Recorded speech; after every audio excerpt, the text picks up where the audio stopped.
We're going to dig into the case against Bryan Kohberger. Lots of controversy going on right now, and what some would say controversial tools being used in this investigation.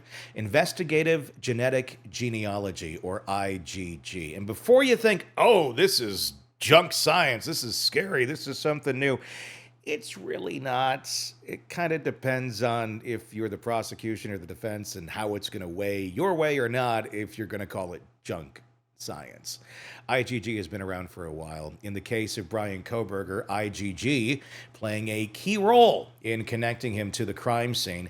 But with the defense now challenging its use, it raises questions about how investigators utilize such cutting edge methods. Beyond the courtroom, IGG isn't just about DNA, it's about behavior, patterns, and the way suspects may unknowingly leave a trail.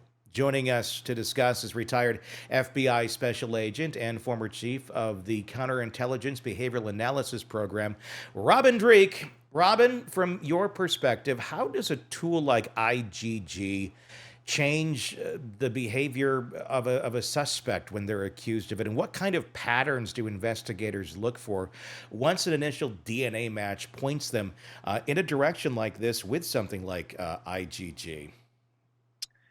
It's so funny. Like you said, the patterns of behavior are what I'm always looking for first, and then so it's either going to get clues from the DNA that's going to clue you in to look for patterns of behavior, or it's going to be the pattern of behavior is going to clue you in to look for DNA, and hopefully the two come together because the two together make a really, really solid case. From what I understand in this case, I was listening to Robert, was it Robert Bloom who wrote the book The about this book. case? Yeah. Yeah, and he was on Megyn Kelly's show, and he was talking about what the defense is really trying to do here with the collection of the DNA. It's a sequence of what databases they accessed and when that they're really going to be able to challenge here, which kind of really throws up this is going to be maybe on the DNA side a little bit more challenging, but from what I understand, prosecution has plenty without it. So we will see. But yeah, it does change patterns of behavior. If you're trying to, especially if you're trying to mask yourself in your DNA. So we'll see. It's interesting. It's something where they're questioning it, but they're more so seemingly questioning the methods as to which it was gotten. It's not so much the result of it being incorrect. Right. It's more so, did you do this correctly, ethically, whatever they want to throw out Yep. there? Because at the end of the day, it leads to Kohberger. They just don't want a jury to know that it leads to Kohberger. That's the most simplistic way I can put it, where Yep. they got the IgG data from the father. They went back, compared it down to who they suspected and where it might be in Moscow. They eventually arrest Kohberger. They do a swab on Kohberger and then compare that to the initial IgG and discover, oh, yes, this pretty much has to be our guy, because it's all there. It doesn't. There's no possible way in this equation that it's somebody else's DNA. It's not an option. It's not like, well, it's 1 in 4. It's like 1 in some billion is what the Yes. number truly is. So it's 100% Kohberger's. The question will then be, well, how did it get on this knife sheath that then matches Kohberger and his IgG and then his actual DNA when they discovered that.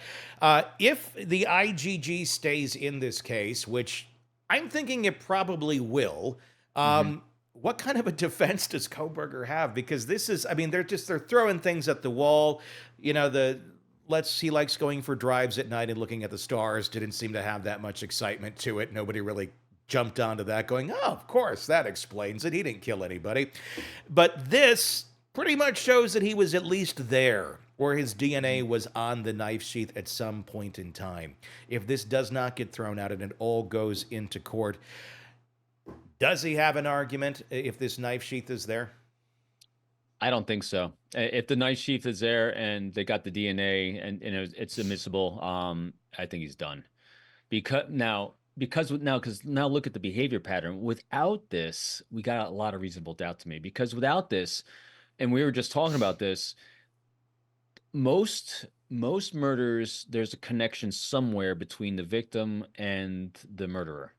And they still, again, well, everything's still under seal, so we don't know, but we still haven't seen any actual linkage between Kohberger and any of the girls, or any, or maybe I think there might have been like one potential data point there where there was, but that's why defense is really hinging on putting everything to try to throw out the IgG, as you're saying, the DNA, because the DNA makes it really, really solid. It's 100%. It's his on that nice sheet, but again, how it got there.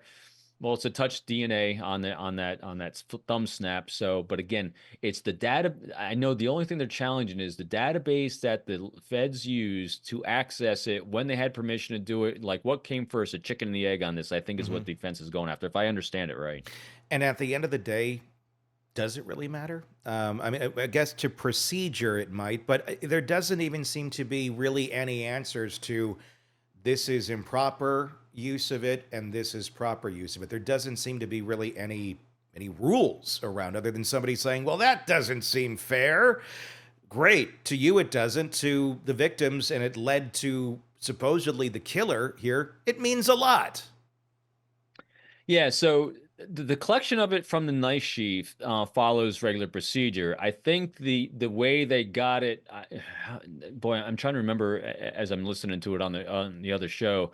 I think the way they were able to get it from both a cheek swab, which actually came after he's arrested, but actually what led to his arrest, it was how did. So I know the big question is how did law enforcement know, the locals know, to go after Kohberger if they hadn't accessed and put that DNA into a database that so that's what it was. They collected the DNA, the touch point DNA off the night sheath, but the dad's DNA was not in a database that was normally accessible to the FBI at that time. And so, how did they make the leap from one system to the other to find out to go after him and target? I think that's what the defense is going after. Like you said, Mm-hmm. from what I understand, is not being the lawyer side, but from what Yeah. I understand and what I'm seeing, it's not going to make a tinker damn's difference. Yeah. But I think that's why defense is going at it hard. Hey, thanks for checking out the video. Be sure to follow us wherever you download podcasts, and especially Apple Podcasts, where you can get advanced episode and premium content on our premium channel right there. Also, be sure to follow us on social media so you don't miss any breaking updates on the stories that matter to you most. We're on TikTok, X, Instagram, Facebook. Just search Hidden Killers Podcast with Tony Bruschi, and you'll find us right there. Again, thanks for watching.